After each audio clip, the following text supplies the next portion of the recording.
Itu sebabnya saya mungkin ditunjuk oleh Ibu Erni gitu ya. Untuk sesi pertama ini saya mohon izin akan membawakan dalam bahasa Inggris agar speaker kita juga bisa mengerti. Good morning to all the participants and our first speaker, Dr. Sharbel Sadi. Dr. Sharbel Sadi will present our first presentation with the topic Neuroradiology and Gadolinium when parameter meets signal intensity. I would like to introduce everyone to Dr. Sharbel Sadi. He is currently the Clinical Applications and Education Manager in Asia Pacific for GERBE, Masters in CT and MRI, and a PhD in Contrast Media Delivery. Until now, Sharbel was Professor and Chair of Medical Imaging at the American University of Beirut, Lebanon. He is also a frequent lecturer in international congresses like RSNA, ECR, and Arab Health. Sharbel has co-authored more than 90 original papers with more than 70 abstracts presented on iodinated contrast media and gadolinium, with particular emphasis on gadolinium delivery in multiple sclerosis. He also has a strong clinical background in the field of X-ray, CT, and MRI. Sharbel is also a Joint Professor of Medical Imaging at King Khalid University, KSA, University Canberra, Australia, University of College Cork in Ireland, and Jordan University of Science and Technology in Jordan. So he has a long experiences, and as you can see, he's an expert in this field. All the participants can, Dr. Sharbel Sadi will present the first topic, and all the participants can submit their questions, and we will answer.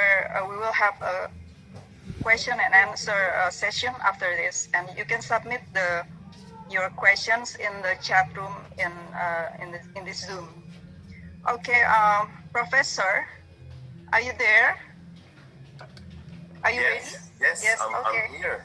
Professor, Thank you very much. Yeah, the stage is yours. Thank You you can very start. much. Yes. Assalamu alaikum wa rahmatullahi wa barakatuh. It's an absolute honor to be able to present today to the Indonesian people, and GERBE. We are great supporters of education that you all really hold very close to your heart. And so thank you so much, Dr. Tawfiq, and thank you all very much for listening to my presentation. I will share my screen now. Okay. All right, so we're going to talk today about neuroradiology and gadolinium. The biggest thing is there is so much information out there, and it can be quite confusing. So I'm going to try and bring it all together under one area so we can have a really good understanding of how we use gadolinium and what to make our imaging sequences and our delivery a lot better. So we're going to look at a safety update, properties of gadolinium. Now this is key here. Also we'll look at some bolus geometry. What happens when I have higher flow rates or slower flow rates? Also, we'll look through some clinical cases. So let's take a look at the safety update. So we know that gadolinium actually, most of gadolinium deposits actually in your bones, in your body. And until recently, over the last maybe 5 to 6 years, we've seen that there is a growing evidence that it's now depositing in the brain. And more importantly, more of it is occurring, especially in linear agents. So they looked at, brains from 2010 to 2015. They saw that it was in the dentate nucleus. There also we can see gadolinium deposits in the eyes. Also we've seen it in the liver, lung and kidneys, especially in patients with NSF. Also, when you have NSF, you can get gadolinium deposits that are occurring in the skin. but most of all, it's all in the long bones. And now this is important when you're looking at retention. Why is this occurring? So if you have a look here, patients who have NSF, we actually found that you get gadolinium deposits actually in your eyes. And this is where people fail to mention why these are occurring. And you can see them as small and subtle appearances in MRI, but here you can actually see a micro X-ray that has taken these images. Also, when you look at gadolinium deposits in cytoplasms of fibroblasts and macrophages. So as you can see here, this is a transmission electron microscopy, and as you can see with my arrow, these are the gadolinium deposits. Also, when we looked at these deposits, we also found in the scanning electron microscopy, we also found an energy profile. Now let's take a look at some brain hyperintensity. Now we know that there are similarities when you have NSF and hyperintensity signals in the brain, because as you can see, gadolinium can actually store onto the skin, as well as it's now we're finding it in the dentate nucleus, as well as recently other contrast agents are now starting to store in the globus pallidus, in the putamen, and so forth. So these two similarities between gadolinium depositing in the skin as well as in your brain and eyes, this is due to the gadolinium that is being pushed out of the molecule when we inject it into the patient. And this thermodynamic stability and kinetic stability is the most important thing we're going to look at next. So when we started to look at all the different agents, DOTAREM, in actual fact, all studies till date have had no signal intensities yet in adults or children.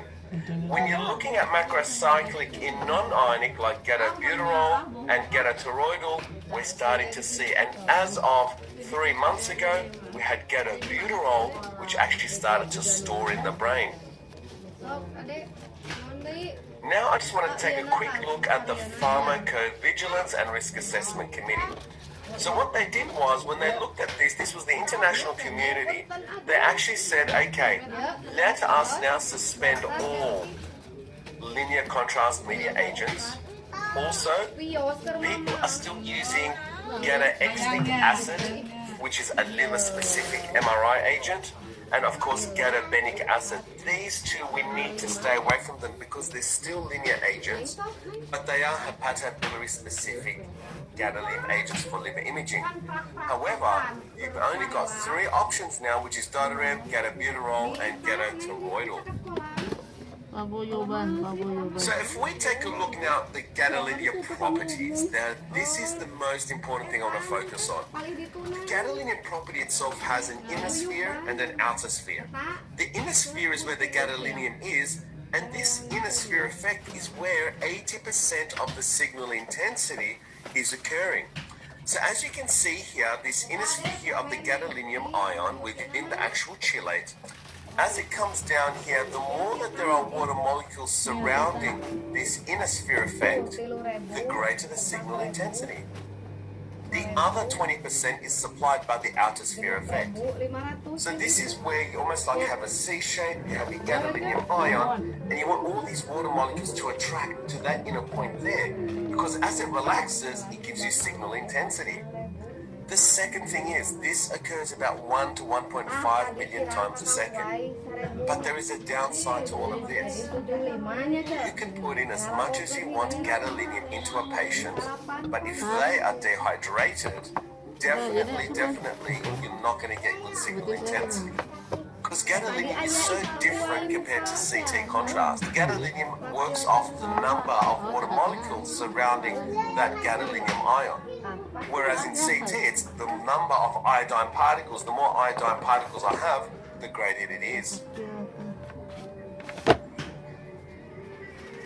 And the most important thing here also, what factors influence the relaxation rate is the number of water molecules. So this distance here, the more we have around, the better it becomes.